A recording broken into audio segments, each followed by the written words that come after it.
अस्सलाम वालेकुम friends, welcome back to top smarties. Drama serial दाव।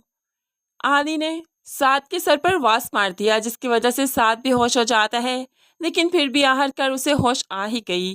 जब होश आई तो आबदा बेगम समझाने लगी, मैंने कहा था ना, जल्दी से डॉक्यूमेंट साइन करो, यहाँ से निकलते बनो। लेकिन अब तो साद बहुत गुस्से में है, ऐसे तो नहीं जाऊँगा। अपनी बेइज्जती का और इस मार का बदला लेकर जाऊँगा। आली की हिम्मत कैसे हुई मुझ पर वार करने की। आबदा बेगम समझाती रही कि तुम ऐसा कुछ नहीं करोगे, लेकिन उसने पहले कौन सी माँ की बात सुनी है जो आज सुनेगा। वो तो अब आली का सामना करना चाहता है, उस पर वार करना चाहता है। आली जो साद को मारकर आने के बाद काफ़ी डिस्टर्ब है।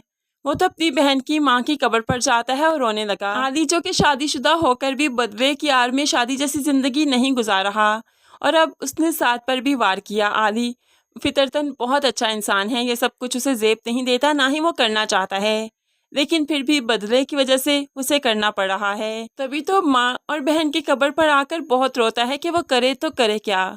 दूसरी तरफ एहसन का बाप, जो कि अपने बेटे को सजा नहीं दिलवाना चाहता, और एहसन भी पीछे नहीं हटना चाहता, इसलिए तो आज उस पर वार कर दिया, उसका एक्सीडेंट करवा दिया, और ऐसा लगा कि जैसे ये एक्सीडेंट एक नेचुरल सी चीज़ है।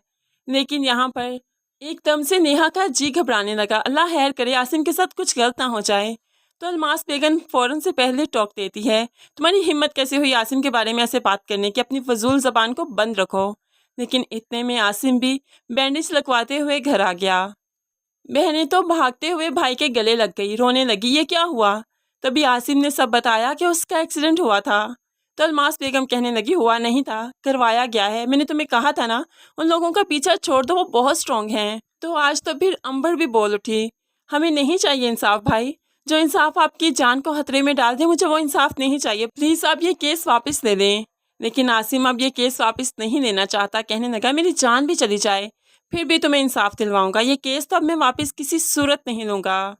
अलमास बेगम जान चुकी है कि उसका बेटा किसी सूरत वापस नहीं हटेगा, इसलिए तो वो एहसन के बाप से मिलने का फैसला करती है। दूसरी तरफ वो आदमी भी एहसन के बाप को समझा चुका है, अगर सामने वाली पार्टी में से किसी की जान चली गई ना, तो ये केस हम वाकई हार जाएंगे। इसलिए ये पैंतरे आजमाना बंद कर दो, उन्हें अजियत मत दो, बल्कि तसल्ली के साथ उनके साथ बैठें और कोई ना कोई डील फाइनल करें। अब यहाँ पर अलमास बेगम जो एहसन के बाप से मिलने आई, तो उसे बहुत खुशी होती है, क्योंकि वो बंदा पहले ही एहसन के बाप को समझा चुका है कि कोई डील फाइनल करो। अब यहाँ पर एहसन का बाप तो अलमास बेगम पर अपनी सारी दौलत निछावर करने को तैयार है, लेकिन शायद अलमास बेगम भी अब चाहती हो कि उसकी बेटी को इंसाफ मिले, क्योंकि उसका बेटा पीछे किसी सूरत नहीं हटेगा।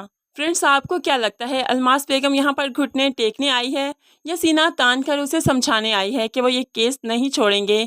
इस बारे में आपकी क्या राय है, ज़रूर कमेंट्स में बताइएगा।